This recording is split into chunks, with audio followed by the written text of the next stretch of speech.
सोहन नाम का एक हलवाई रहता था।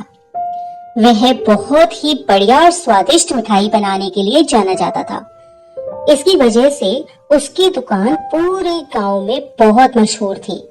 पूरा गांव उसी की दुकान से मिठाई खरीदता था। वह और उसकी पत्नी मिलकर शुद्ध देसी घी की मिठाइयां बनाते थे। इससे मिठाइयां काफी अच्छी और स्वादिष्ट बनती थी।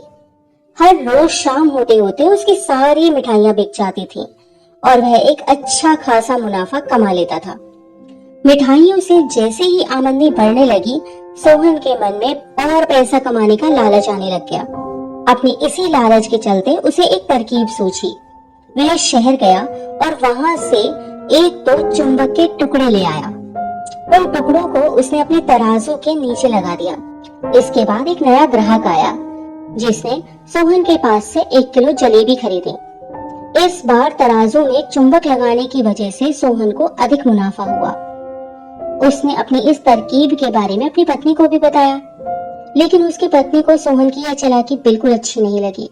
उसने सोहन को बहुत समझाया कि उसे अपने ग्राहकों के साथ इस तरह की धोखाधड़ी नहीं करनी चाहिए, लेकिन सोहन ने अपनी पत्नी की एक न सुनी और वो हर रोज तराजू के नीचे चुंबक लगाकर अपने ग्राहकों को कम सामान देने लगा और धोखा देकर अधिक मुनाफा कमाने लगा। इससे सोहन को बहुत खुशी हुई। एक दिन सोहन की दुकान पर रवि नाम का एक नया लड़का आया। उसने सोहन से 2 किलो जलेबी खरीदी। सोहन ने उसे भी चुंबक लगे तराजू से जलेबियां तोलकर दे दी।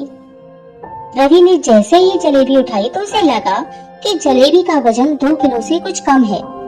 उसने अपना शक दूर करने के लिए सोहन से दोबारा से जलेबियों को तोलने के लिए कहा। रवि की बात सुनकर सोहन चिढ़ गया। उसने कहा, मेरे पास इतना फालतू समय नहीं है कि बार बार तुम्हारी जलेबियों को तोलता रहूं।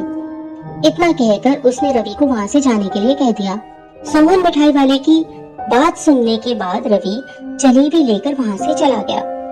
वह एक दूसरी दुकान पर गया और वहां बैठे मिठाई वाले से अपनी जलेबी तोलने के लिए कहा। जब दूसरे दुकानदार ने उन जलेबियों को तोला तो जलेबी सिर्फ 1.5 किलो ही थी। अब उसका शक यकीन में बदल गया था। उसे पता चल गया था कि सोहन मिठाई वाले के तराजू में कुछ गड़बड़ है। अब उसने तराजू की गड़बड़ को सबके सामने लाने का निश्चय कर लिया था और उसके लिए वो खुद एक तराजू खरीद लाया और उसे ले जाकर सोहन मिठाई वाले की दुकान के पास ही रख दिया। फिर रवि अपने सभी गांव के लोगों को वहां पर इकट्ठा करने में लग गया।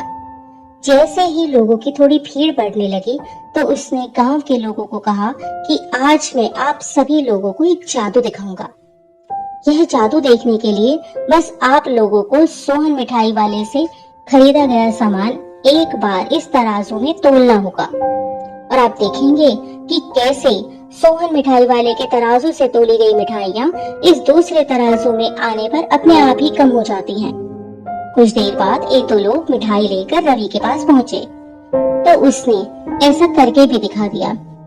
इसके बाद सोहन की दुकान से जिसने भी मिठाई खरीदी थी सभी ने राजू को तराजू में तोलकर देखा तो सबकी मिठाइयाँ 250 ग्राम से लेकर आधा किलो तक कम निकली। यह सब देखकर लोगों को काफी हैरानी हुई। अपनी दुकान के पास ही यह सब होता देखकर सोहन मिठाई वाला रवि से झगड़ा करने लगा। उसने लोगों को बताया कि रवि यह सब नाटक कर रहा है अपनी बात को सही साबित करने के लिए। रवि सीधे सोहन मिठाई वाले का तराजू लेकर आया और तराजू में लगे हुए चुंबक को निकालकर सबको दिखाने लगा। यह देखकर गांव वालों का गुस्सा 7वें आसमान पर चढ़ गया। सब ने मिलकर उस लालची मिठाई वाले को खूब मारा। अब उस लालची मिठाई वाले को अपने लालच और उसके कारण की गई गलत हरकतों पर पछतावा हो रहा था। उसने अपने गांव के सभी लोगों से माफी मांगी और यह वादा भी किया कि भविष्य में कभी कोई ऐसी जालसाजी नहीं करेगा। सोहन की इस धोखाधड़ी से पूरा गांव नाराज था, इसलिए लोगों ने उसकी दुकान में जाना कम कर दिया था। उधर सोहन के पास पछताने के अलावा और कुछ नहीं बचा था, क्योंकि वह पहले ही पूरे गांव का भरोसा खो चुका था। तो हमें इस कहानी से यही सीखने को मिलता है कि हमें कभी भी लालच नहीं करना चाहिए। हमेशा ईमानदारी के साथ काम करने से ही इंसान का नाम होता है। लालच के चलते भले ही कुछ समय के लिए हमें ज्यादा फायदा हो जाए, लेकिन उससे इज्जत और आत्मसम्मान दोनों ही कम